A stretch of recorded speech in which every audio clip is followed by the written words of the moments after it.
Что выбрать, ноутбук или настольный ПК?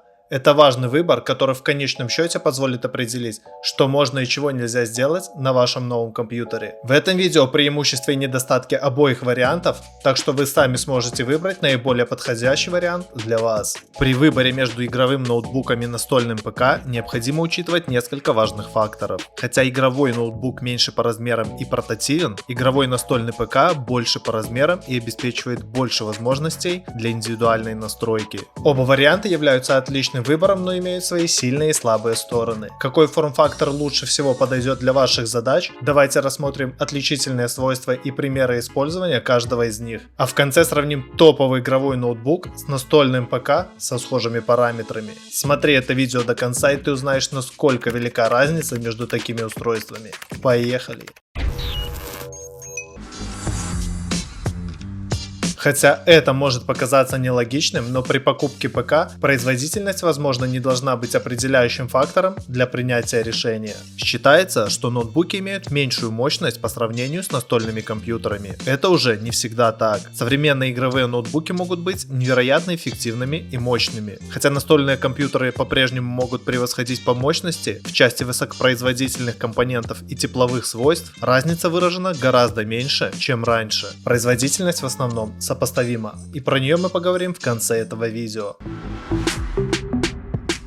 При сравнении игрового ноутбука с настольным ПК, прежде всего стоит задаться вопросом: вам необходим компьютер, который вы сможете использовать в любом месте, или пусть он будет больше и тяжелее, но обеспечит больше портов и вариантов индивидуальной настройки. Основное преимущество ноутбука – портативность. С подходящим ноутбуком у вас будет возможность сделать большую часть того, что вы можете сделать с помощью настольного компьютера, практически где угодно. Если вы часто бываете вдали от дома, эта гибкость может быть чрезвычайно полезной. Современные ноутбуки более компактны, чем когда-либо, поэтому вы можете использовать их там, куда бы в другом случае никогда не подумали взять с собой компьютер. Например, в самолет или свое любимое кафе. Между тем, игровые ноутбуки часто оснащены высокопроизводительным аппаратным обеспечением, которое позволяет участвовать в соревновательных играх, где бы вы ни находились. Ноутбуки работают от аккумулятора и оснащены встроенным экраном, а также встроенной клавиатурой и сенсорной панелью, но при этом можно работать и дома с подходящими периферийными устройствами. Дополнительное оборудование, такое как доп-станции, мыши, клавиатуры и внешние игровые мониторы, могут еще больше повысить универсальность ноутбука, хотя и увеличивают затраты на него после покупки. Настольные ПК, с другой стороны, намного больше в размерах и совсем не портативны. Настольному ПК даже в самом маленьком форм-факторе все еще будет нужна розетка и монитор. И хотя есть те, кто не против транспортировать полноразмерный системный блок для особых случаев, таких как сетевые вечеринки, большинство людей ограничивают работу с настольными компьютерами одним местом. Настольные компьютеры также обеспечивают расширенную поддержку ввода-вывода или возможность подключать внешние устройства, обычно доступные через системную плату или устройства в слотах расширения, такие как дискретная видеокарта. Также может предполагаться больше вариантов возможности подключения, например, передние порты для USB и аудио. Таким образом, пользователи получат поддержку нескольких мониторов, нестандартных периферийных устройств, дополнительных опций подключения через USB и более динамичную, гибкую рабочую игровую станцию.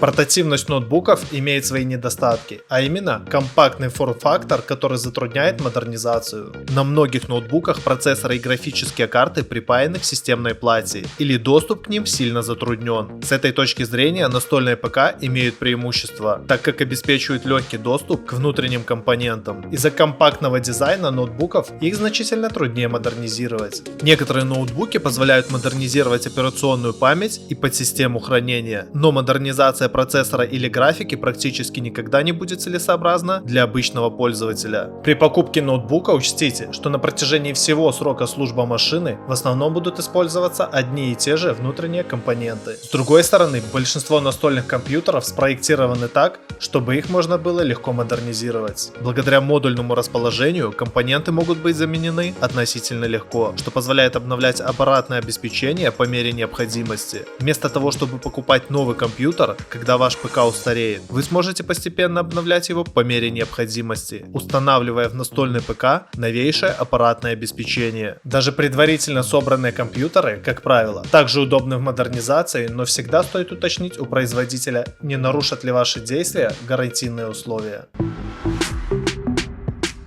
Аналогично и физический размер настольных ПК обеспечивает более широкие возможности индивидуальной настройки по сравнению с ноутбуком. Приобретая ноутбук, вы обычно можете выбирать из ряда основных компонентов, включая подсистему хранения и оперативную память, процессор и графику, а иногда и экран. Возможно, некоторая гибкость в отношении тонкой настройки производительности, но по большей части вы будете использовать одно и то же аппаратное обеспечение с момента покупки до тех пор, пока не замените всю машину. То же самое относится и к внешнему виду вашего ноутбука. Конечно, сейчас существует более разнообразный выбор, чем раньше, но вы все еще выбираете из уже существующих форм-факторов с довольно ограниченным количеством параметров, например, индивидуальная окраска и подсветка клавиатуры. Что касаемо настольных компьютеров, индивидуальные настройки являются одним из самых привлекательных достоинств. Благодаря возможности легко заменять аппаратное обеспечение, вы можете быть уверены, что у вас есть именно то, что вам надо, и нет того, что не надо. Настольный ПК обеспечивает следующее преимущество: разнообразие вариантов индивидуального аппаратного обеспечения. Вы хотите разогнать процессор и обеспечить оптимальную температуру с помощью специального контура жидкостного охлаждения или собрать самый компактный игровой настольный компьютер. Практически все возможно, когда у вас есть такой точный контроль над тем, что входит в вашу систему.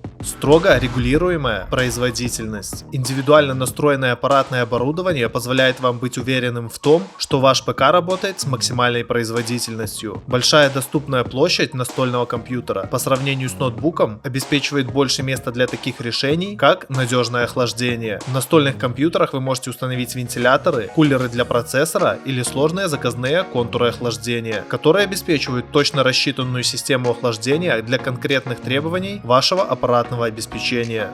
Более широкий выбор эстетических решений. Настольные ПК также обеспечивают больше эстетических вариаций. Помимо просто цвета корпуса, вы сможете выбирать из разных размеров, марок, спецификаций дизайна каждого компонента вашего ПК. Вы можете не только настроить производительность компьютера с помощью тщательно подобранного аппаратного обеспечения и решений для охлаждения, но и воплотить в жизнь свое творческое видение с помощью визуально уникального внешнего вида. И если вы предпочитаете предварительно собранные компьютеры, то вы все равно сможете воспользоваться этой высокой степенью настраиваемости. Некоторые поставщики позволяют выбирать, что будет в вашем новом ПК до сборки системы, а это значит, что вы получите все преимущества самостоятельной сборки настольного компьютера, и при этом вам не нужно будет его собирать самостоятельно. На вопрос, что купить, игровой ноутбук или настольный ПК, правильного ответа не существует. Один не лучше другого. Все сводится к тому, что важно для вас и что вам нужно. Портативность игрового ноутбука или вы предпочитаете настольный игровой ПК из-за широких вариантов индивидуальных настроек, включая возможность собрать свой собственный ПК. По итогу, ноутбук может использоваться для первоклассных игр, может использоваться дома и за его пределами. Это в целом удобное комплексное решение, но также он имеет ограниченные возможности индивидуальной настройки и модернизации компонентов.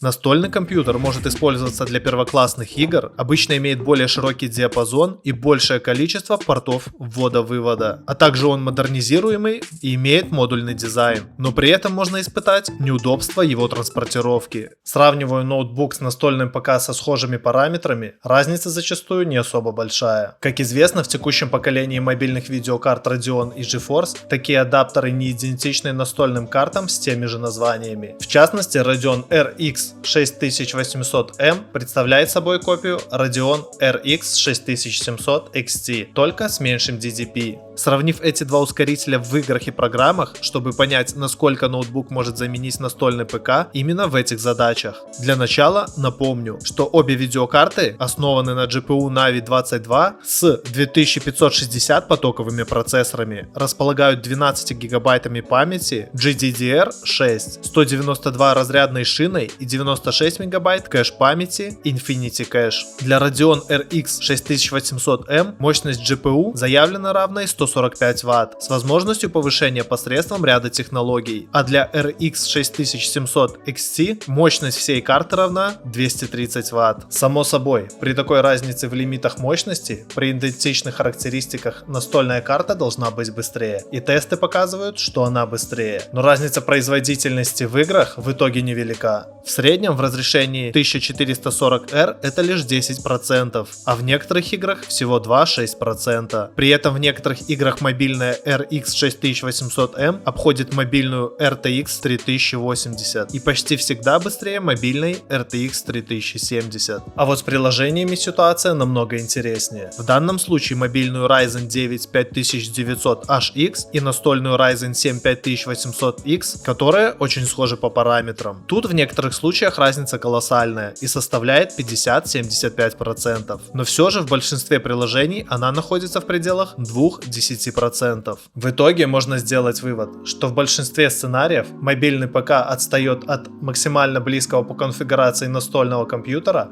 на скромные 10%, и это впечатляет. Да, есть приложения и игры, где разрыв гораздо больше, а порой он намного больше, но все же это скорее исключение. Само собой, в нормальные времена на стороне настольного компьютера не только более гибкие возможности сборки и обновления комплектующих, но и цена. Однако сейчас цены на настольные видеокарты таковы, что порой выгоднее купить ноутбук. Напиши в комментариях, чем пользуешься ты. Я сейчас перешел на ноутбук. Да пребудут с тобой инновации.